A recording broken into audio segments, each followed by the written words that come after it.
Saludos, querida iglesia, me da mucho gusto estar con ustedes una vez más en este domingo para avanzar en esta serie de mensajes que lleva por título La Comunidad del Pacto. Y el día de hoy vamos a estar hablando de un tema del que la verdad pocas veces queremos hablar. De hecho, yo nunca he escuchado un mensaje en relación a esto, un sermón al respecto de esto, y es un asunto que muchas veces es ignorado en las iglesias, pero es muy importante porque además es bíblico, es un asunto del que la Biblia habla con total claridad. Y hoy vamos a estar hablando de la disciplina en la iglesia.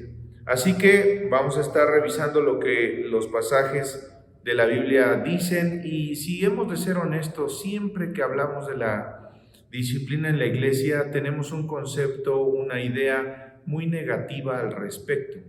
Y la idea es que a través de lo que la palabra nos enseña podamos cambiar esa imagen que tenemos y podamos entender que la disciplina de la iglesia empieza por mí, por mi sometimiento a lo que la Biblia dice, a lo que la Biblia enseña. Así que quiero invitarles a ir a Mateo capítulo 18, versos 15 al 20 para ver lo que dice allí. Dice la palabra del Señor: si un creyente peca contra ti, háblale en privado y hazle ver su falta. Si te escucha y confiesa el pecado, has recuperado a esa persona, pero si no te hace caso, toma a uno o dos más contigo y vuelve a hablarle para que los 2 o 3 testigos puedan confirmar todo lo que digas. Si aún así la persona se niega a escuchar, lleva el caso ante la iglesia. Luego, si la persona no acepta la decisión de la iglesia, trata a esa persona como un pagano o como un corrupto cobrador de impuestos. Les digo la verdad, todo lo que prohíban en la tierra será prohibido en el cielo, y todo lo que permitan en la tierra será permitido en el cielo.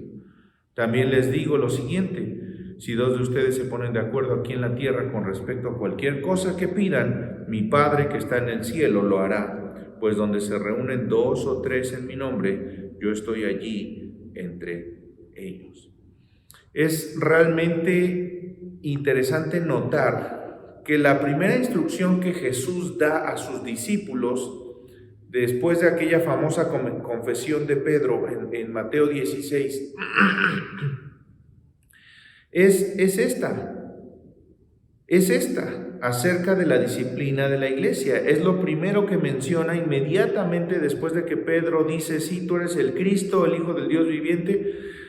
Es lo primero que Jesús habla con sus discípulos respecto de lo que hay que hacer con la iglesia. Y Jesús habla de cómo confrontar a un hermano o a una hermana que está en pecado en la iglesia. Por eso estamos hablando acerca de mi responsabilidad como miembro de una comunidad de fe, como hijo de Dios, respecto de la vida de santidad que Él anhela para mí.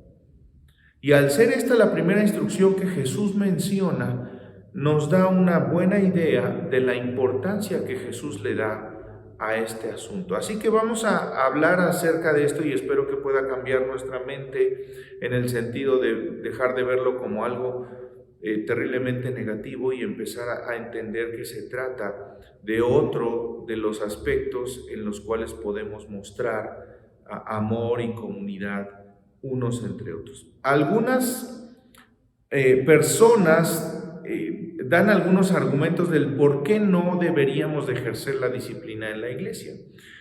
Y hay muchas razones que muchas personas darían, pero algunas de las más comunes son estas, y quiero rápidamente simplemente mencionarlas para que podamos tenerlas en cuenta. Uno de los argumentos es porque la disciplina de la iglesia es legalista. Hay quienes dicen: no se puede ser una iglesia de la gracia y al mismo tiempo de disciplina, porque la disciplina de la iglesia contradice la gracia de Dios y el amor de Dios. Y entonces allí hay una discusión al respecto de esto. Incluso hay quienes han llegado a pensar que un pastor que ejerce disciplina pues es un legalista. Este es uno de los argumentos: la disciplina de la iglesia es legalista. Otro de los argumentos es: ¿y qué hay de Mateo 7:1? ¿Se acuerdan lo que dice allí? Dice: no juzguen a los demás y no serán juzgados. Y este es el versículo que casi es el eslogan que sale cada vez que alguien comienza a hablar acerca de la disciplina en la iglesia. No juzgues, no juzguéis, o seréis juzgados. Y vivimos en una época en la que ese pecado intolerable ya no existe. Yo no me meto en la vida de los demás no se meten en la vida y entonces vivimos en paz. Vivimos en una época de tolerancia. Sin embargo, la Biblia sigue llamándole pecado el pecado. Entonces pensamos, bueno, pues ¿quién eres tú para juzgar? O tal vez citamos Juan 8, que dice: el que esté sin pecado que tire la primera piedra. Y entonces, ¿quién no tiene pecado? Entonces, este es otro argumento que generalmente encontramos en relación al asunto de la disciplina. Otro argumento: la gente se va a ir de la iglesia. Y es un hecho que las iglesias que practican la disciplina no son las más populares. Y probablemente hasta se ganan una mala reputación. No es como leer un eslogan que diga: somos una iglesia que disciplina pecadores. No, eso no vende. La gente no va a ir a una iglesia que tenga un eslogan como esos o que practique la disciplina. El problema aquí es que cuando buscamos simplemente ser una iglesia que ama, una iglesia que se preocupa por los demás, una iglesia en la que hay alegría y felicidad, y nos olvidamos de algunos aspectos de los que la Biblia sí habla, pues nos metemos en un problema. Entonces, este es otro de los argumentos. Otra cosa: no sabemos cómo practicar la disciplina de la iglesia. Y estas objeciones tienen algún cierto nivel de validez porque muchas veces es cierto, no sabemos cómo debe hacerse, no entendemos lo que es la disciplina bíblica y entonces reaccionamos a esto, especialmente cuando hemos experimentado abusos en este sentido, que también sucede, que también se da. Y entonces caemos otra vez a pensar alguna de estas cosas que antes hemos mencionado. Pero ¿qué dice la Biblia al respecto? Bueno, la Biblia dice que disciplinar es amar. Disciplinar es amar. Creemos que es noble y compasivo sentarse y decir a alguien: eso es el pecado de otra persona y no es mi problema y no es mi responsabilidad. Hay que el pastor se encargue y ellos tendrán que vivir las consecuencias. Así que voy a dejar que ellos hagan lo que crean que es mejor. Esto suena noble, suena compasivo, incluso tal vez para algunos pudiera sonar espiritual, pero no es lo que la Biblia enseña. El Señor nos persigue, nos busca por amor y hace que nosotros podamos ser capaces de ver nuestro pecado, no para seguir en él, sino para arrepentirnos. Y Hebreos 12:6 dice: pues el Señor disciplina a los que ama y castiga a todo el que recibe como hijo. Entonces la disciplina es una muestra de amor, es una muestra de interés en el otro. Lo contrario es ser indiferentes hacia un hermano o hacia una hermana, y eso es exactamente lo contrario del amor. Es desinterés y es cobardía. Así que esconderse detrás de un amor falso y una falsa humildad no es lo que la Biblia enseña para una comunidad como nosotros. Bonhoeffer fue un pastor que vivió en la Alemania nazi y él escribió un libro llamado Vida Juntos, y en ese libro escribió: nada es tan cruel como la ternura que relega a otro a su pecado. Nada puede ser más compasivo que la reprensión severa que llama a un hermano de vuelta al camino. Hacerle ver a alguien más que está pecando es una muestra de amor, es una demostración de interés, de cuidado, de protección. Así que tenemos que cambiar esa mentalidad y pensar: bueno, si me está diciendo eso es porque me ama. Otra de las razones: disciplinar es hacer crecer a otros en santidad. Mateo 7:1 dice: no juzgues, pero si continuamos hasta el verso 5, en el verso 2 dice: pues serán tratados de la misma forma que tratan a los demás. El criterio que usen para juzgar a otros es el criterio con el que se les juzgará a ustedes. ¿Y por qué te preocupas por la astilla en el ojo de tu amigo cuando tú tienes un tronco en el tuyo? ¿Cómo puedes pensar en decirle a tu amigo: déjame ayudarte a sacar tu astilla de tu ojo, cuando tú no puedes ver más allá del tronco que está en el propio? Hipócrita, primero quita el tronco de tu ojo, después verás lo suficientemente bien para ocuparte de la astilla en el ojo de tu amigo. ¿Te das cuenta que este pasaje no dice, quédate con tu tronco y no te metas con la astilla del vecino?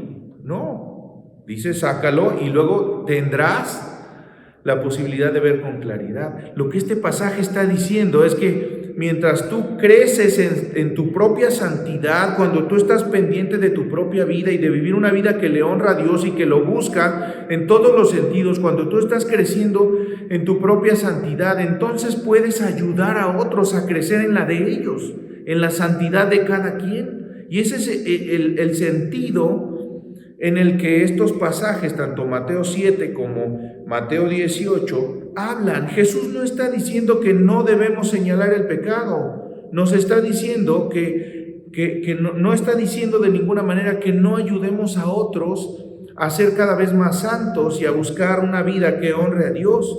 Lo que está diciendo es que debemos de ocuparnos de crecer en nuestra propia santidad, así como debemos de ocuparnos de ayudar a otros a crecer en la de ellos.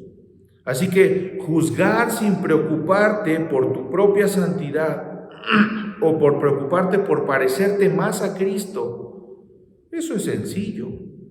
Señalar a otros sin analizarte a ti mismo es lo más fácil que se puede hacer. Y es lo más común, es lo que pasa todos los días.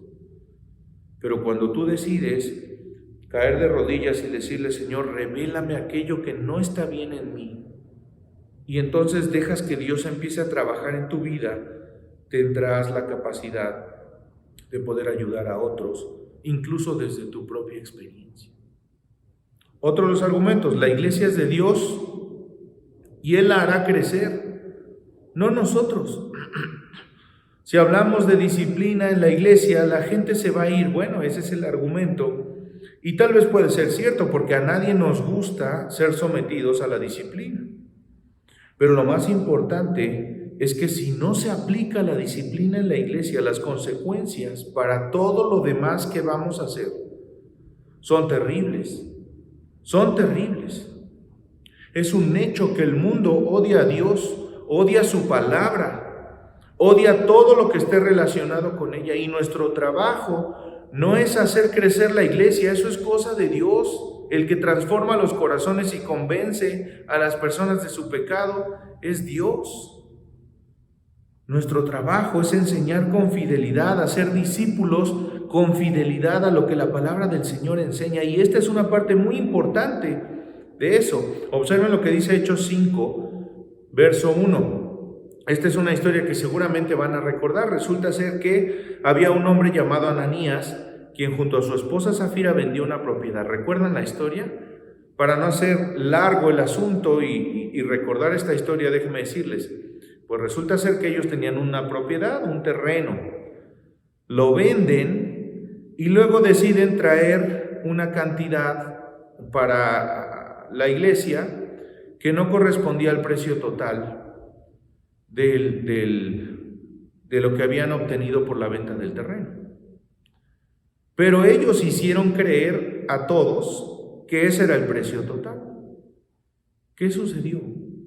Que cuando este hombre llegó y entregó el dinero, inmediatamente cayó muerto, porque lo que había dicho era mentira. Pero luego, ¿qué pasó? Que llegó su esposa detrás de él y sucedió exactamente lo mismo, cayó muerta.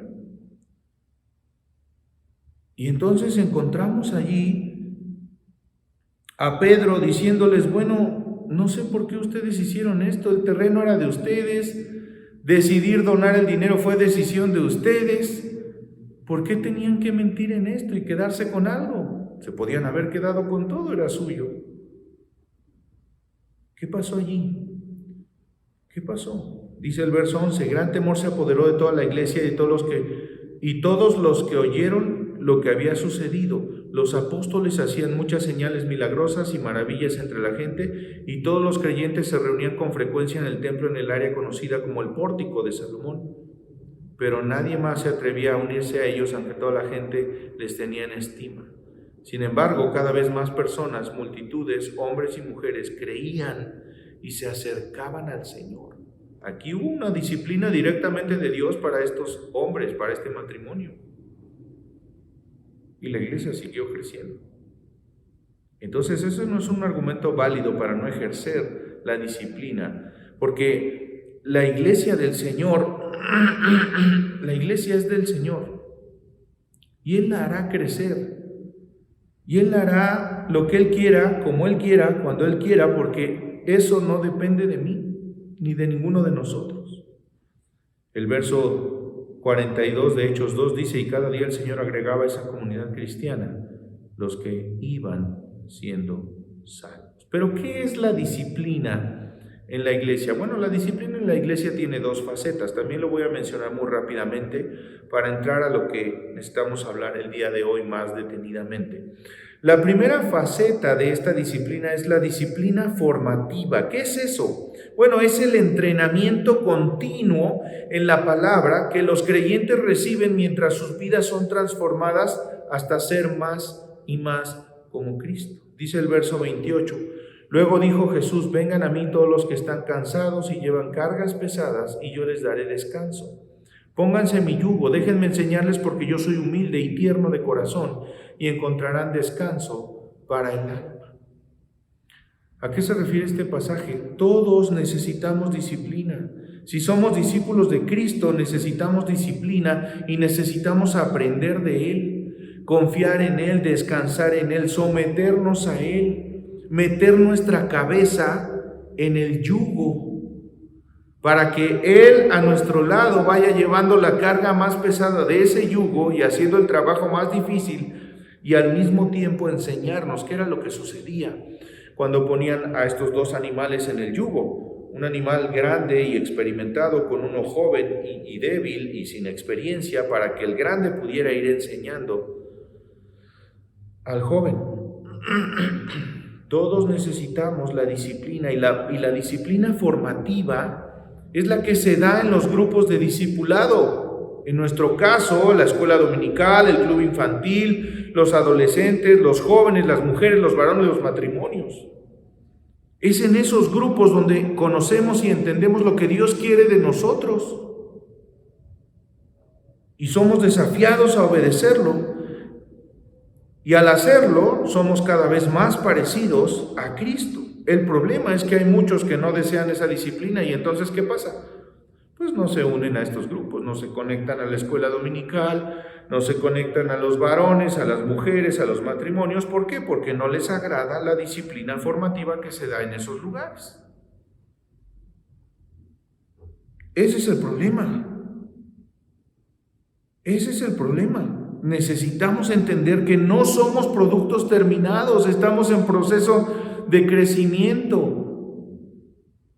Y esta es la manera como Dios trabaja en nosotros, nos enseña y nos hace aprender cosas que necesitamos aprender para ser como Él. Necesitamos esta disciplina que nos forme y que haga de nosotros creyentes que lo honren a Él en todos los aspectos, en todos los sentidos. Pero hay otra clase de disciplina, la disciplina restauradora. ¿Qué es esa? Bueno, es el cuidado correctivo tomada por el cuerpo de Cristo en la vida de alguien que ha pecado sin arrepentirse. Y subraya esto, sin arrepentirse. ¿Por qué? Porque Mateo 18 no se trata de la lucha diaria que todos tenemos contra el pecado. No se trata de eso. No está hablando de eso. Todos luchamos de algún modo u otro con el pecado en nuestras vidas, y estamos en constante crecimiento para ser cada vez más como Cristo. El problema es cuando ese pecado ya nos atrapó y no solamente no deseamos soltarlo, sino que nos aferramos a mantenernos en él. Y aun cuando alguien nos hace ver que eso que estamos pensando, haciendo, diciendo no es correcto delante de Dios y es pecado, nosotros insistimos en practicarlo. No escuchando la palabra, no escuchando a nadie que pueda compartirla. Y entonces, ¿qué pasa? Pues que tiene que haber una disciplina restauradora que nos corrija, que nos haga ver que eso está mal, para que cambiemos nuestra forma de vivir. Hay un solo fundamento para la disciplina en la iglesia. No son muchos. No es porque yo quiero, porque me cae mal, por X o Y. No. Hay un solo fundamento y ese fundamento es la gracia de Dios. Lo que la Escritura está mostrándonos es que la disciplina y la gracia se entrelazan entre sí. Y Mateo 18, de los versos 1 al 4, está hablando exactamente de esto. Observa lo que dice ahí. Verso 1. Por este tiempo los discípulos se acercaron a Jesús y le preguntaron: ¿quién es el más importante en el reino del cielo? Jesús llamó a un niño pequeño y lo puso en medio de ellos. Entonces dijo: les digo la verdad, a menos que se aparten de sus pecados, santidad, y se vuelvan como niños, humildad, nunca entrarán en el reino del cielo.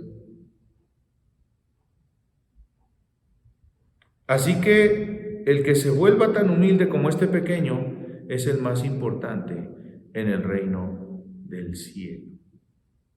¿De qué está hablando aquí? Que necesitamos reconocer que la gracia es el único fundamento de la disciplina, sin importar si esta es formativa o es correctiva o es restauradora. ¿Por qué? Porque la disciplina es esa segunda y tercera y cuarta oportunidad que Dios nos da para abandonar nuestro pecado, para volvernos a Él, y solamente cuando tenemos la humildad de un niño pequeño para reconocer nuestro pecado y acercarnos a la disciplina, entonces estamos en camino de volver al camino del Señor.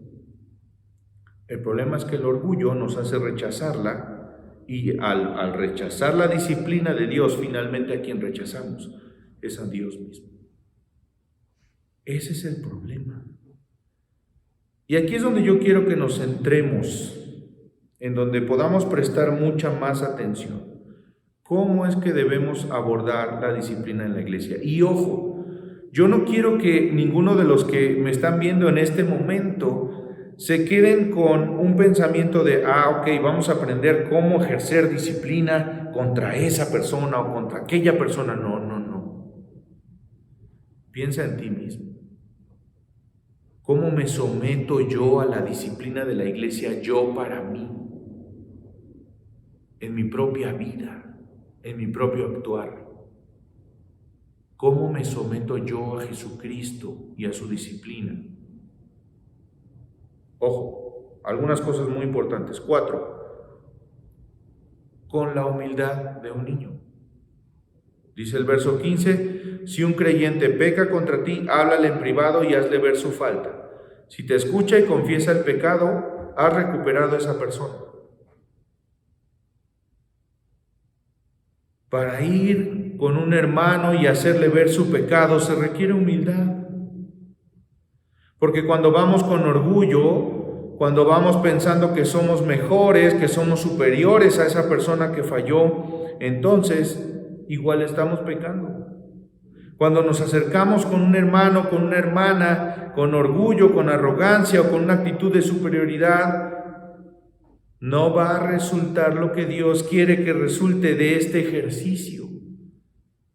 Lo que Dios está diciendo en su palabra no es ve y confróntalo para que un día no tenga excusa para que nos distanciemos de él. No, al contrario. Ve y confróntalo para que se arrepienta, para que vuelva al Señor, para que abandone su pecado y sus malos caminos. Cuando vamos en humildad, sabiendo que todos hemos pecado, que todos necesitamos la gracia de Dios, que todos necesitamos una segunda oportunidad, entonces la disciplina cumple su función. No se trata de una falsa humildad.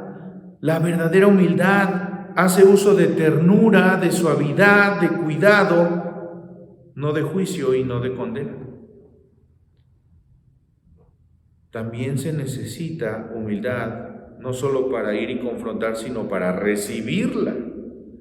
Que hay de aquellas ocasiones en las que el que es confrontado con su pecado soy yo mismo. ¿Cómo recibo yo esa disciplina? Con humildad, como la de un niño. Porque lo cierto es que cuando alguien nos señala un pecado, los mecanismos de defensa saltan a la superficie, ¿no? Nos ponemos a la defensiva, sacamos las garras e inmediatamente hacemos una lista de todos los pecados y los males que esa persona tiene para desquitarnos. De eso no habla este pasaje. De eso no habla este pasaje. Y si hay alguien que tiene el valor de acercarse conmigo para hacerme ver algo que está mal en mí, algo que de alguna manera como yo ofendí a esa persona, yo debo prestar oídos. Debo ir a Dios y preguntarle: Señor, yo no sé de qué manera, pero hazme ver si estoy mal. Y cuando yo me someto a Dios, Él me va a enseñar, Él me va a ayudar, Él me va a bendecir. ¿A quién le gusta que le señalen sus pecados? Cuando alguien nos señala algún pecado, en vez de sacar estos mecanismos de defensa de lo que estamos hablando, debemos pensar: ¿será que esa persona se preocupa por mí? ¿Será que Dios envió a esa persona para hacerme ver algo que yo no estoy viendo?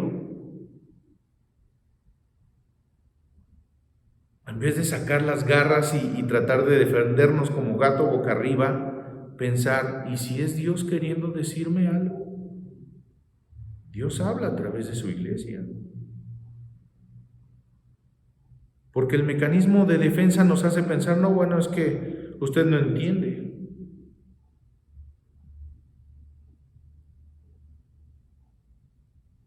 Buscamos autojustificaciones, buscamos maneras de librarnos de eso, pero lo cierto es que tanto para dar como para recibir disciplina necesitamos hacer a un lado nuestro orgullo, necesitamos hacer uso de la humildad que el Señor a través de su Espíritu nos da y actuar de esa manera, la humildad de un niño. Y eso nos lleva a la segunda cosa. Necesitamos una profunda preocupación por la santidad, que es lo que decíamos hace un rato. Necesitamos actuar con humildad, con la humildad de un niño, pero también con una profunda preocupación por la santidad. Y aquí es donde viene el cambio en el verso 5. Observen lo que dice: todo el que recibe de mi parte a un niño pequeño como este, me recibe a mí. Pero si hacen que uno de estos pequeños que confía en mí caiga en pecado, sería mejor para ustedes que se aten una gran piedra de molino alrededor del cuello y se ahoguen en las profundidades del mar. Y escucha los versos 7 y 8. ¿Qué aflicción le espera al mundo? Porque tienta a la gente a pecar. Las tentaciones son inevitables, pero ¿qué aflicción le espera al que provoca la tentación? Por lo tanto, si tu mano o tu pie te hace pecar, córtalo y tíralo. Es preferible entrar en la vida eterna con una sola mano o con un solo pie que ser arrojado al fuego eterno con las dos manos y los dos pies. ¿Qué está diciendo este pasaje? ¿A qué se refiere? El pecado es una cosa muy grave. El pecado no es algo menor. No es un jueguito de niños con el que al rato vamos a poder terminar y se acabó. No, el pecado es un asunto muy serio. Eso es lo que está diciendo Jesús. Es extremadamente grave. Es tan grave, entonces vamos a guardar la santidad de cada uno. Por eso es que necesitamos una profunda preocupación por la santidad, empezando por la mía propia. ¿Cómo estoy viviendo mi vida cristiana? De una manera que honre a Dios, de una manera que le dé gloria, de una manera que todo lo que pienso, que todo lo que digo y que todo lo que hago glorifica a Dios y hace crecer a otros, ¿o no? Porque si lo que me mueve a ir a confrontar a una persona que está en pecado es para que se le quite o para que vea o porque soy un fariseo, las cosas están muy mal. ¿Queremos ser un pueblo santo? Miren lo que dice 1 de Pedro 1, 15 y 16. ¿Se acuerdan? Sed santos porque yo soy santo. ¿Queremos eso? Queremos eso en nuestra vida, en nuestra familia, en nuestra iglesia, porque si de verdad queremos eso, no podemos ser condescendientes con el pecado, no podemos apapachar nuestro pecado ni el de nadie más. Tenemos que buscar la santidad personal y la santidad corporativa.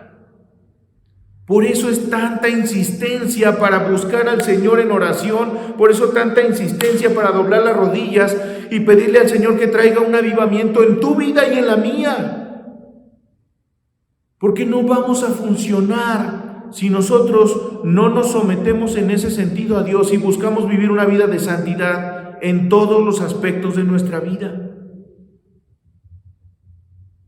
No podemos ser condescendientes con el pecado. No podemos ser condescendientes primero con el nuestro, pero tampoco con el de otros. Dios quiere hacer de esta comunidad del pacto un lugar donde no sea fácil caer en pecado y seguir como si nada. Si nosotros nos amamos lo suficiente y anhelamos que Dios reciba toda la gloria, entonces podemos decir, queremos ser santos, queremos ser puros, vamos a hacer nuestro esfuerzo en lo personal y en lo colectivo. Por supuesto que ninguno de nosotros es perfecto.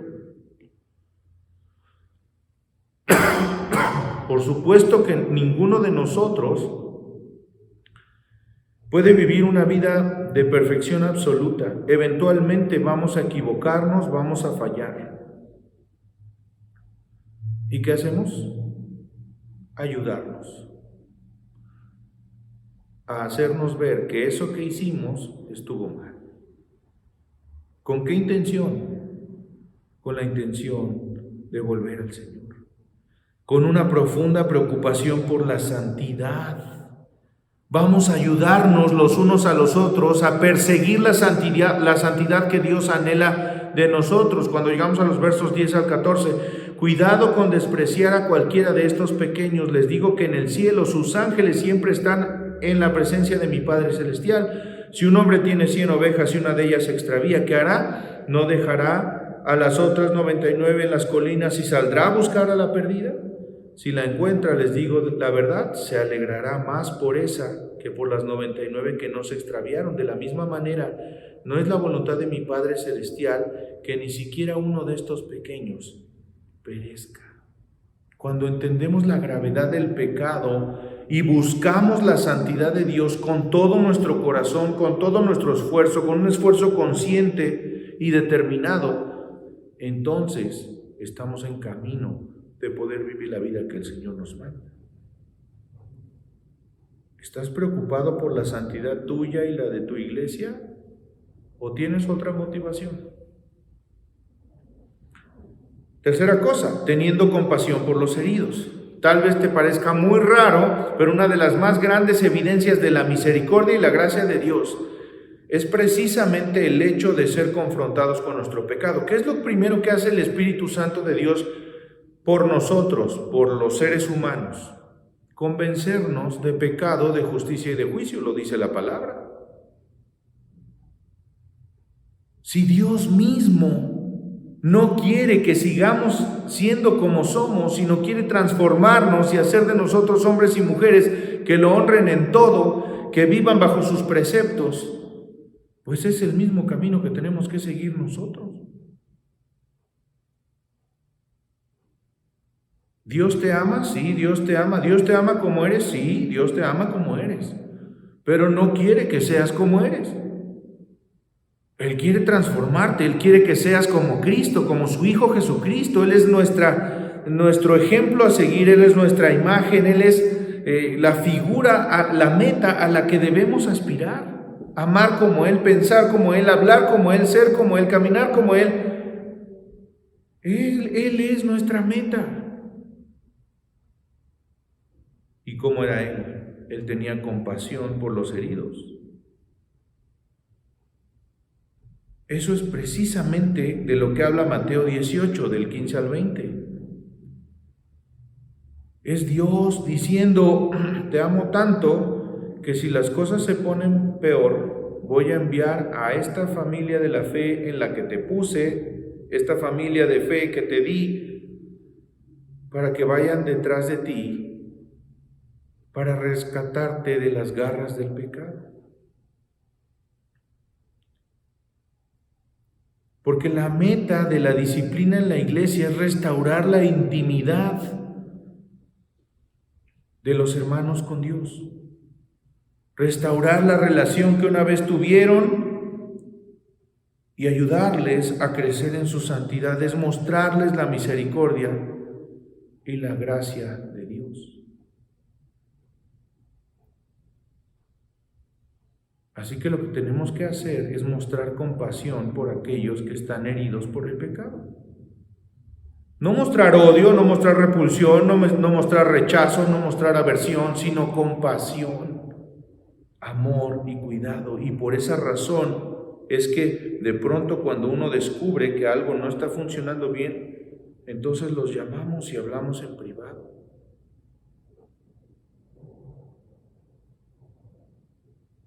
Tristemente, a veces no funciona, porque las personas insisten, persisten en ese pecado.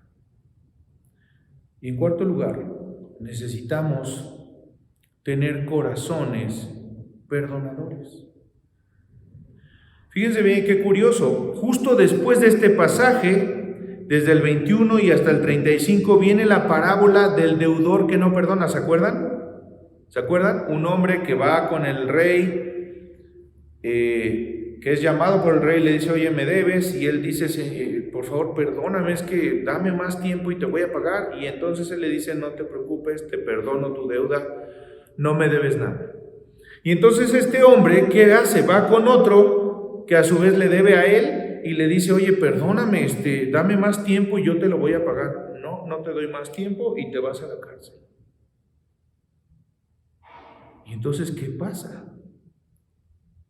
Pues el hombre lo manda a llamar y le dice, yo te perdoné a ti, tú no fuiste capaz de perdonar a aquel otro. Ahora vas a pagar las consecuencias. Justo esa parábola viene después de esto que estamos hablando.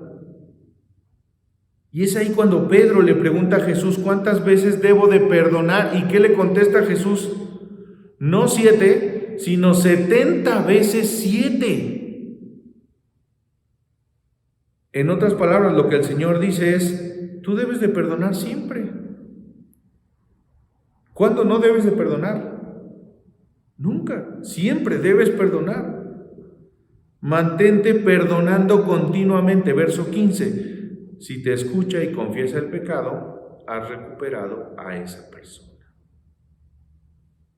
Es decir, ellos se arrepienten y yo perdono. Es un trabajo conjunto. Aquella persona que ha caído en pecado se arrepiente de su pecado, es decir, lo abandona, pero a su vez yo perdono. Yo perdono lo que me hizo, yo perdono el daño que me infligió, la herida que me causó, yo perdono. Así de simple y así de complicado. ¿Por qué? Porque somos discípulos de aquel que no recuerda nuestros pecados. Yo creo que ese es el problema, se nos olvida que nosotros fuimos perdonados cuando lo que debíamos haber recibido era el castigo de nuestro pecado, que es la muerte.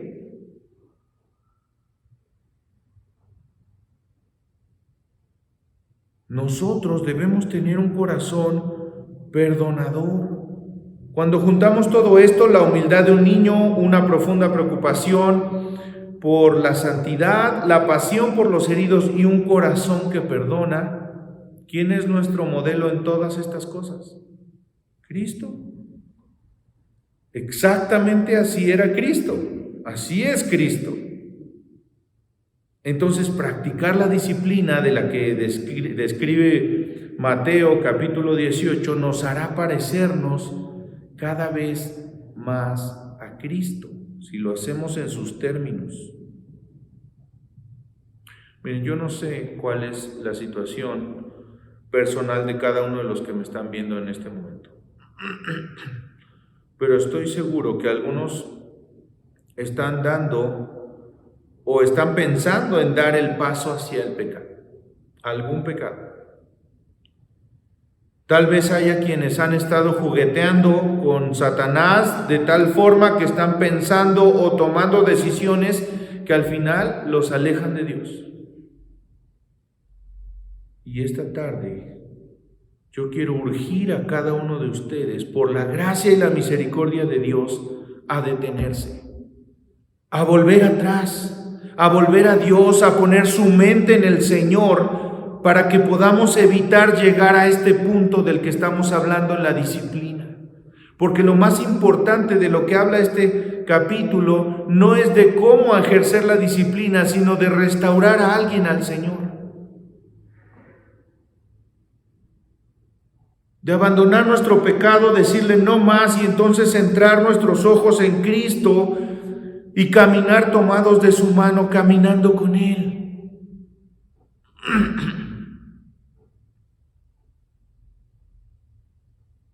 Cada uno de nosotros sabe qué cosas debe de dejar atrás.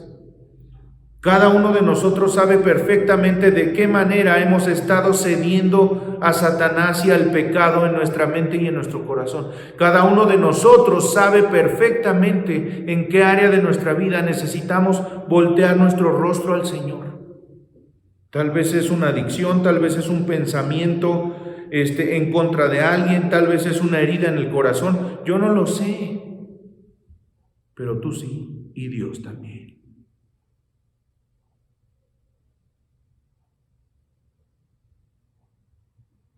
Hoy es tiempo de hacerlo. Hoy es tiempo de desistir de lo que has pensado hacer que te va a alejar de Dios. Hoy es tiempo de volver nuestros ojos al Señor y honrarlo, de volver a Él, de rendirnos a Él, de cederle el control absoluto de nuestras vidas a fin de ser todo lo que Él quiere que seamos. Mis hermanos, sepan que siempre que haya que rescatar a alguno de ustedes de las garras del pecado, lo haremos. Lo haremos. Lo haremos con amor, lo haremos con ternura, lo haremos con misericordia, pero lo haremos con toda firmeza. Porque nuestro anhelo es ser una iglesia cuya santidad sea evidente a toda la comunidad que nos rodea. Así que hagamos lo que tengamos que hacer. Porque eso también es vivir en comunidad, porque eso también es ser una familia, y eso lo dice la Biblia y honra a Dios.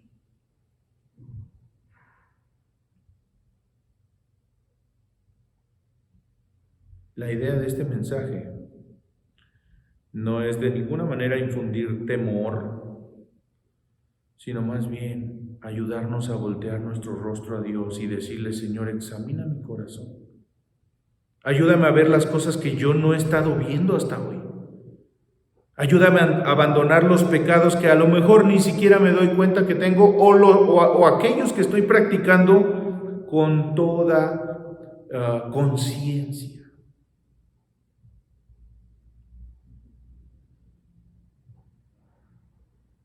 Y ayúdanos a vivir de esta manera, ejerciendo una disciplina en términos de lo que la Biblia enseña. Así que yo quiero animarles a vivir una vida de verdadera santidad. Yo quiero animarles a tomar la decisión de ser cada día más y más como Cristo, practicando la disciplina bíblica con la humildad de un niño, teniendo una profunda preocupación por la santidad, teniendo pasión por los heridos y teniendo un corazón perdonador por el bien de todos y para gloria de Dios. Cierren sus ojos, inclinen su cabeza y vamos a orar. Padre, gracias te damos, porque aunque este no es un tema muy agradable de escuchar y a veces nos hace pensar en momentos difíciles, en situaciones que no nos agradan, es un tema del que hablas claramente en tu palabra. Y es un tema que necesitamos entender con toda claridad en los términos en los que tú lo expresaste en tu palabra. Y dejar de pensar en la disciplina de la iglesia como algo malo, como algo doloroso y triste, y pensar en todo el amor, la misericordia, la gracia que hay detrás de un acto como este. Así que cambia nuestros corazones y nuestras mentes, empezando por alejarnos del pecado en el que tal vez hemos estado o en el que estamos pensando estar, y ayudándonos a entender que la disciplina en la iglesia es un acto de amor de Dios para los suyos. Transfórmanos y ayúdanos, te lo rogamos en el nombre de Jesús. Amén y amén. Que Dios les bendiga.